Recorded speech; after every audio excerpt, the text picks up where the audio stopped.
J'ai publié ma première bande dessinée sur Amazon KDP, sans éditeur, sans grosse communauté, avec un budget très très limité. Dans cette vidéo, je vais vous expliquer comment j'ai fait, ce que ça m'a coûté, les erreurs à éviter, si ça vaut vraiment le coup. Et à la fin, je vous dirai pour qui Amazon KDP est une bonne idée et pour qui ça n'est pas. C'est parti. Je m'appelle Galifan, je suis auteur de bande dessinée indépendant et peintre. L'Apprenti en coup est une BD inspirée de la mythologie bretonne entre humour, aventure et fantastique. J'ai d'abord fait comme tout le monde, j'ai fait un dossier d'édition que j'ai envoyé à beaucoup d'éditeurs. Je crois que je les ai tous faits. J'ai eu des réponses, beaucoup de réponses, parfois bonnes, parfois mitigées, mais enfin, à la fin, il n'y en a aucune qui m'a répondu favorablement.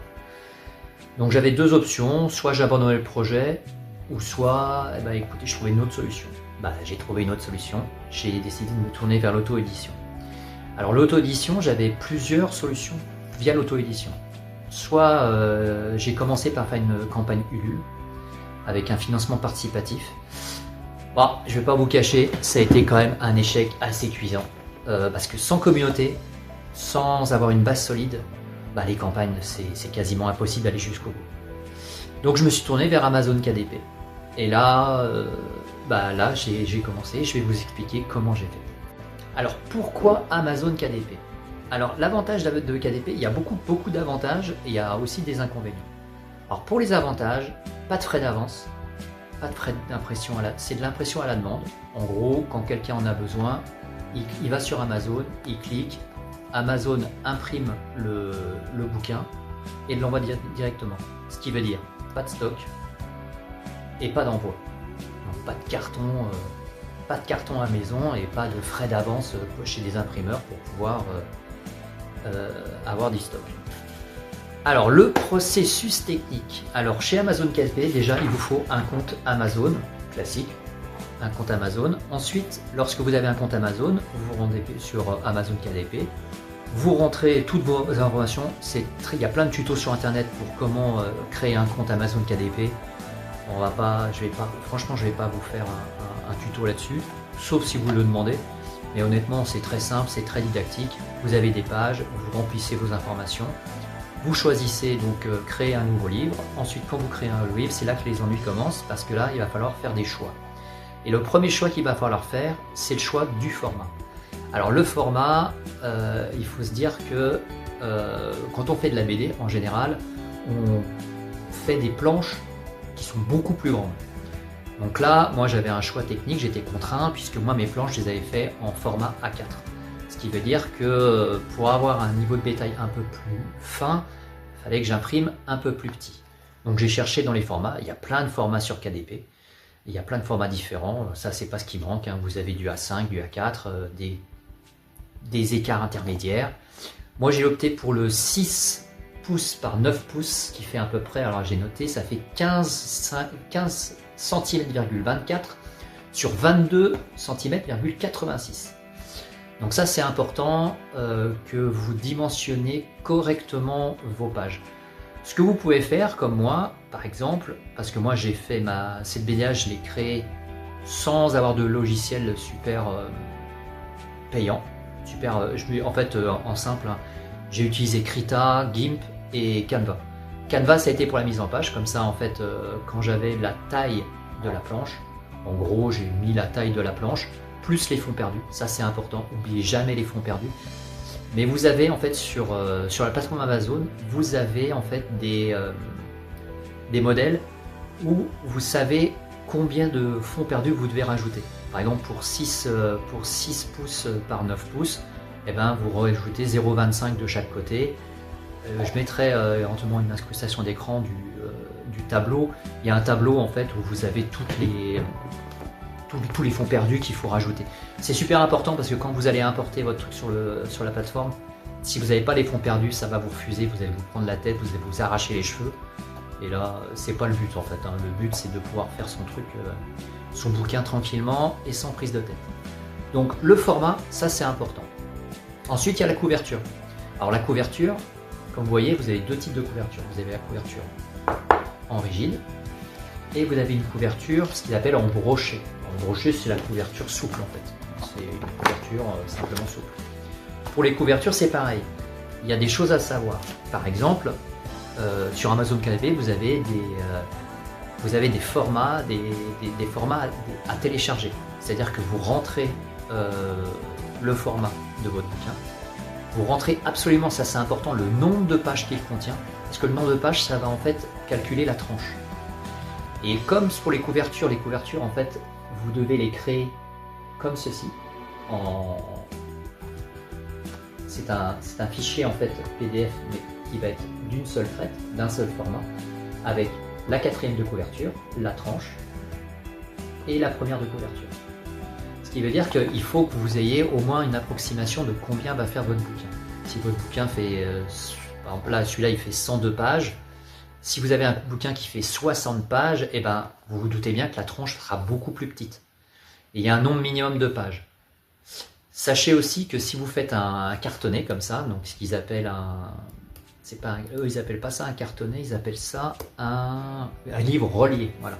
Si vous avez un livre relié, par exemple, il y a des pliures sur les côtés. Et là, vous avez des pliures. Et ben, ces pliures-là, en fait, ils sont à rajouter dessus. C'est pour ça que télécharger le modèle de couverture, c'est-à-dire que c'est un gabarit. En fait, vous rentrez vos informations, vous avez un gabarit téléchargeable.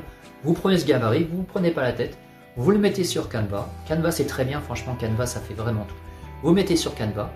Ensuite, après, vous mettez vos éléments dessus. Si vous avez, moi, j'ai dessiné la première et la quatrième de couverture. J'ai collé ma quatrième et première de couverture. Et ensuite, j'ai fait ma mise en page de couverture dessus. Et franchement, le résultat est vraiment, vraiment correct. Franchement, ça le fait. Autre truc super important, l'ISBN. Vous avez deux choix pour l'ISBN. Soit vous l'achetez, vous allez sur le site de la... Je sais plus, je le mettrai. Où là, en fait, vous achetez votre ISBN. Donc pour 30 €, vous avez à peu près 6 ISBN. Vous pouvez avoir 6 ou 10 ISBN. Ça veut dire qu'en fait, alors, avoir un ISBN, ça a deux avantages. Le premier avantage, c'est que vous pouvez en fait publier partout. C'est-à-dire que le produit vous appartient, c'est votre propriété, vous pouvez publier partout. C'est-à-dire que si un jour vous voulez vendre ailleurs en plus qu'Amazon, vous pouvez, vous avez en fait un ISBN. Et l'ISBN, parce qu'en fait, si Amazon peut vous fournir des ISBN, mais si Amazon vous fournit ISBN, il faut savoir que vous ne pouvez vendre que sur la plateforme Amazon. Moi, je voulais quand même garder la maîtrise de mon bouquin, donc j'ai acheté un ISBN à l'époque, quand j'ai commencé, et j'en ai pris 3, 4, je crois que j'en ai pris 6, ce qui fait que j'ai pu imprimer un autre bouquin ensuite, un autre recueil que j'avais fait, je me suis amusé à remettre en bouquin. Donc ça, c'est super important. De pouvoir le format est super important, et ce qui est super important aussi, c'est les gabarits. Donc prenez bien soin de bien, en fait ça se réfléchit avant. Essayez de réfléchir avant de commencer de faire vos planches. Si vous voulez faire une BD sur Amazon, pensez en fait à comment ça va être imprimé. Est-ce que ça va être quel format? Parce que en fait, si vous mettez des formats qui sont carrés, trop grands ou trop petits, il faut savoir que si vous faites des réductions, forcément, il faut que ce soit des réductions ce qu'on appelle homothétiques. C'est-à-dire que tous les formats, enfin largeur et hauteur, réduisent en même temps. Donc si vous réduisez pas en même temps, vous allez avoir des illustrations qui vont être allongées, ça va être moche, ça va pas être beau. Donc ça, c'est important. Quand vous faites aussi, par exemple, quand vous faites les textes, par exemple, moi j'ai fait les textes sur ordinateur via GIMP, par exemple, pensez aussi à la taille de la police. Par exemple, si le bouquin est petit, si vous faites une taille de police trop petite, bah, ça ne sera pas lisible. Et ce qui est important, c'est que si un bouquin n'est pas lisible, bah, en fait, ça ne donne pas envie de tourner les pages, et si ça ne vous tournez pas les pages, vous ratez un truc, quoi. Il faut savoir que le lecteur, il faut le prendre de la première page jusqu'à la dernière page. Donc si les textes ne sont pas lisibles, bah, c'est pas vraiment intéressant, quoi. Les gens ne vont pas le lire, ou disons qu'ils vont ils vont peut-être commencer les premières pages et puis après ils vont s'arrêter, ça va pas être intéressant. Donc vraiment, il y a 3 choses vraiment très importantes. Le format, savoir si vous voulez avoir un ISBN ou avoir un ISBN qui est fourni par Amazon, et les gabarits. Pensez à télécharger les gabarits, vérifiez bien le gabarit. Et franchement, Par exemple, pour la couverture, moi je me suis planté qu'une seule fois, j'ai dû la refaire une fois, au moins pour celle-ci. Parce que des fois, il peut y avoir des... entre le gabarit, parfois ça peut arriver, que le gabarit qu'ils vous fournissent, il y a quelques petites marges en plus, et en fait Amazon ne l'accepte pas quand il vérifie le bouquin, c'est pas grave. Vous remettez, vous reprenez il vous envoie un mail avec comme quoi le gabarit n'est pas bon, et en fait les gabarits demandés sont de temps à temps. Vous prenez les mesures qui sont marquées dans le mail, vous les remettez sur Canva, vous reprenez vos éléments, vous les recollez dessus, et ça passe très très bien. Moi franchement j'en suis à mon troisième bouquin sur Amazon en fait, troisième bouquin, que ce soit en broché, en relié ou en broché, parce qu'en fait relié et broché, les gabarits sont pas les mêmes pour les couvertures, ce qui est normal parce que sur le broché vous avez la pliure, ce qui fait que le gabarit est plus grand, alors que sur le relié, alors que sur le broché vous n'avez pas de pliure. C'est un format comics en fait, hein, quasiment, hein, si vous voulez un format comics.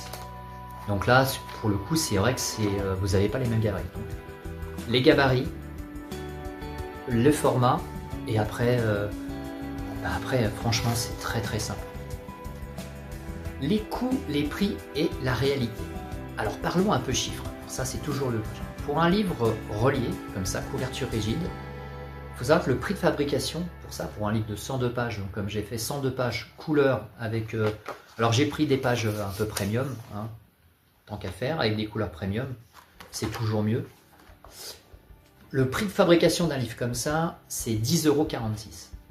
Donc moi j'ai choisi un prix de vente à peu près 22 €, parce que c'est à peu près le prix pour un livre de 102 pages, d'une centaine de pages. Pour une BD d'une centaine de pages, 22 €, c'est pas déconnant en fait, ça reste un peu dans le prix du marché. Après que Amazon ait pris sa commission, moi je récupère une redevance de 2,05 €. 2,05 €. Ce qui veut dire qu'en fait, chaque fois que quelqu'un achète un livre en rigide sur Amazon, moi je récupère une redevance de 2 €. Donc ça, pour un livre comme ça, il faut savoir que le prix de fabrication 10,46 €, prix de vente 22 €. Amazon récupère sa part de distributeur, comme un distributeur classique en fait, quelque part. Et moi j'ai une redevance de 2,05 €. Pour un livre broché maintenant, c'est un livre couverture souple, comme ça. Donc là, vous voyez, c'est un peu un style comics en fait.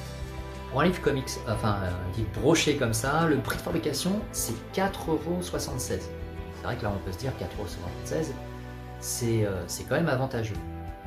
Le prix de vente, après il faut qu'il soit quand même en adéquation. Moi par exemple pour le livre broché, je ne l'ai pas mis à 22 €. Je trouve que ça serait un peu abusé quand même. Donc je l'ai mis à 14 €. Sachant que sur les 14 €, Amazon, comme d'hab, prend sa commission.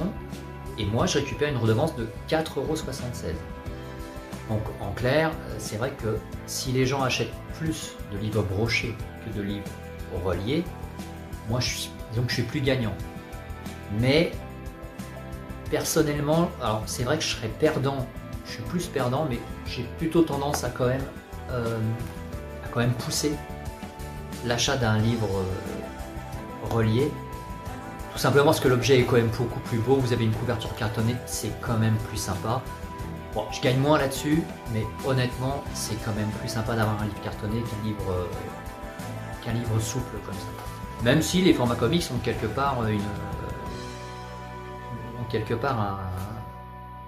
un petit quelque chose, mais c'est vrai que pour une BD un petit franco-belge comme on a l'habitude de voir, même si le format est plus petit, on peut quand même, je pense que c'est quand même mieux d'avoir un cartonné.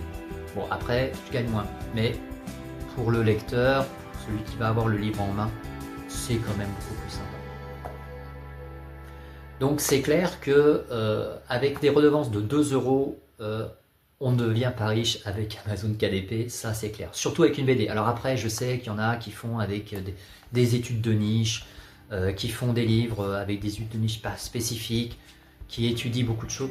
Bon, moi le but c'était de faire de la BD, de l'illustration, et honnêtement, je suis pas là pour vous vendre des trucs ou des traductions de bouquins d'autres choses.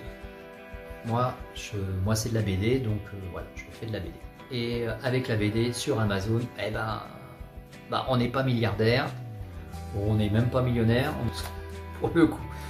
Donc voilà, Donc la partie quand même qui est importante, c'est ça. Donc quand vous mettez votre prix, par exemple, faut quand même être assez honnête. Si vous mettez un cartonné comme ça qui fait 102 pages, si vous le mettez à plus de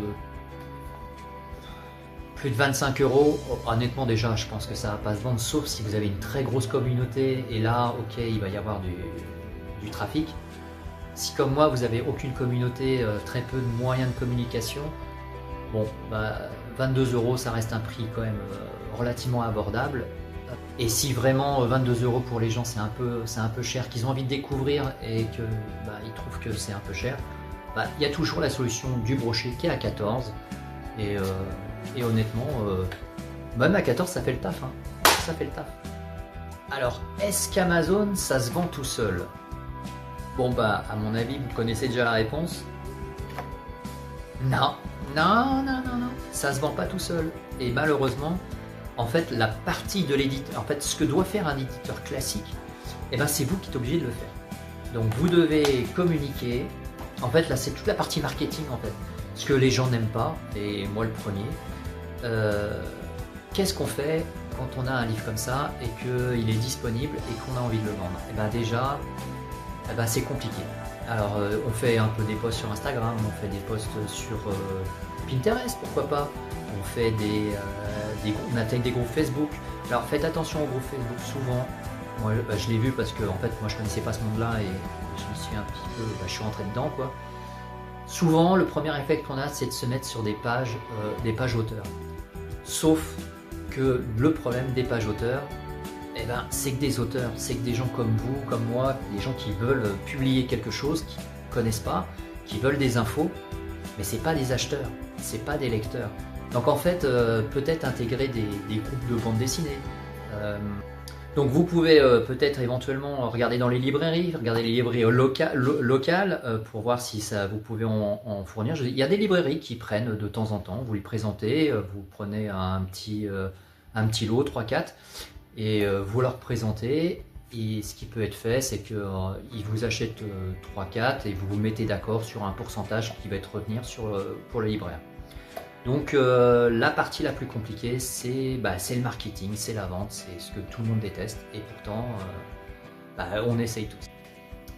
Ce que KDP m'a apporté. Alors ça, c'est une bonne question. Alors déjà, ça m'a permis de faire un projet de A à Z. C'est-à-dire que de faire toutes les facettes de la bande dessinée. Donc, le scénario, le storyboard, les planches bien sûr, la mise en page, la maquette, jusque en fait à ce que les gens puissent le prendre. La visibilité, alors je vous avoue que par KDP la visibilité vous n'en avez pas forcément beaucoup. L'avantage c'est que c'est une marketplace, donc vous n'avez pas de stock, donc vous pouvez forcément être vu par des milliers de gens. Par exemple, j'ai eu la surprise, j'ai une personne aux États-Unis qui m'en a acheté un. Alors soit c'était une erreur, j'espère pas.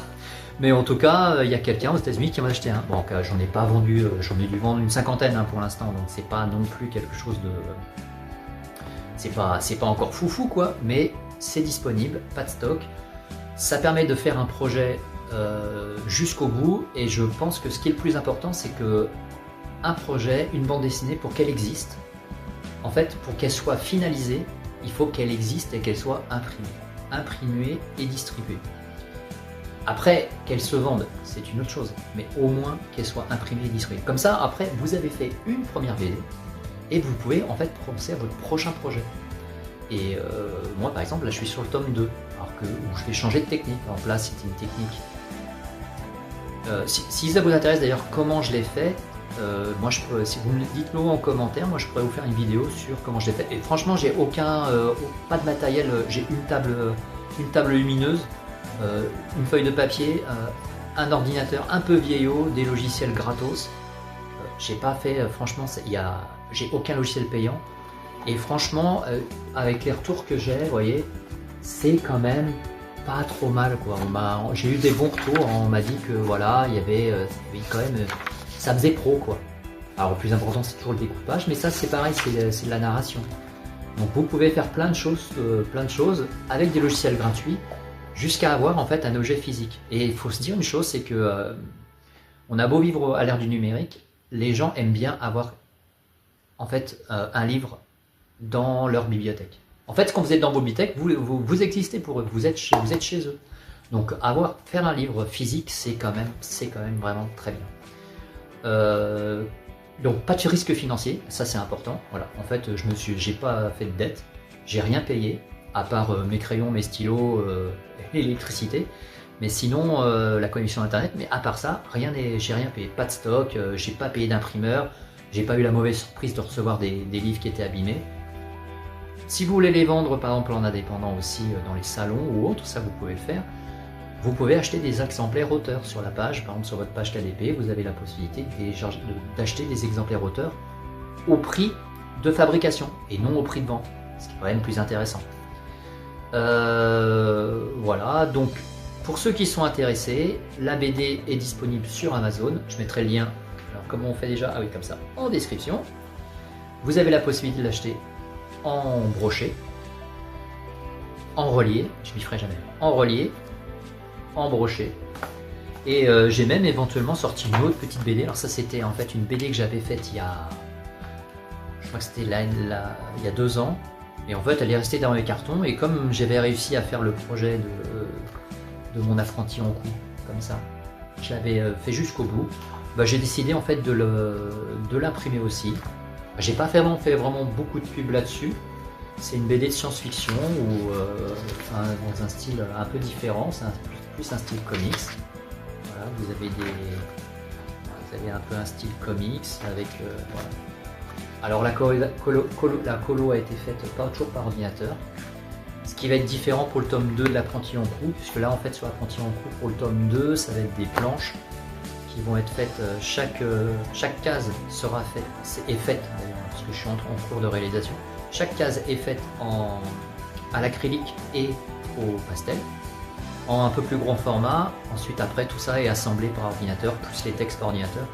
Alors je vous conseille les textes par ordinateur, parce que si vous devez vous faire relire par quelqu'un, c'est quand même, et si vous n'êtes pas très fort en orthographe, le plus simple quand même c'est de le faire par ordinateur. C'est plus facile de corriger un texte par ordinateur que de le corriger à mettre du blanc sur une feuille. Donc la conclusion, eh ben, écoutez, Amazon KDP c'est un bon moyen de se lancer. Alors est-ce que quand on fait une BD sur Amazon KDP, est-ce que ça donne plus de crédibilité quand on contacte un éditeur? Alors pour l'instant je ne sais pas, puisque quand je vais faire mon tome 2, je vais faire réaliser mes 6 premières planches. Moi je vais refaire un dossier d'édition. Voilà, c'est toujours ça coûte pas cher, ça coûte rien de le faire. Je mettrai dedans que je me suis auto-édité. Est-ce que ça fera un poids de plus dans la balance? Je crois pas, mais au moins ça le mérite que le projet a été jusqu'au bout. Donc voilà, si cette vidéo vous a été utile, likez, commentez, abonnez-vous. Je vais essayer de faire d'autres vidéos, peut-être plus sur la peinture, comme on voit là par exemple là moi j'ai fait un tableau, je fais de la peinture à l'huile aussi. Peut-être que je ferai des vidéos aussi sur la peinture si ça vous intéresse, peut-être plus spécifique. Je vais essayer de relancer un peu la chaîne que j'ai laissé un peu à l'abandon. Voilà. Et ben merci d'avoir regardé jusqu'au bout si vous êtes arrivé jusque là, et à une prochaine.